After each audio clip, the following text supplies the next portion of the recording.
বন্ধুরা দেখো, কাঠের উনানে রান্না চাপিয়েছি আর এদিকে প্রচণ্ড বৃষ্টি হচ্ছে।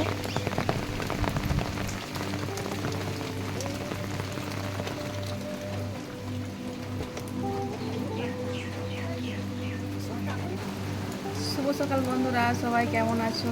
Welcome back to my channel. আমার চ্যানেলে তোমাদেরকে অনেক অনেক স্বাগত। তো দেখো, আজকে সকাল সকাল ব্লগ বানাতে শুরু করেছি আর আমাদের এদিকে প্রচণ্ড বৃষ্টি হচ্ছে। তো তোমাদেরকে দেখাই বৃষ্টি কীরকম হচ্ছে। তো বন্ধুরা দেখো কত বৃষ্টি হচ্ছে, সকাল থেকে বৃষ্টি নামিয়েছে, একভাবে হয়ে যাচ্ছে। দেখুন কত বৃষ্টি হচ্ছে। তো বন্ধুরা এই বৃষ্টির জন্য সেরকম কাজকর্ম করতে পারছি না। তো এখন দেখো দাঁড়িয়ে আছি আর এই যে রান্না বসিয়েছি, রান্না হচ্ছে।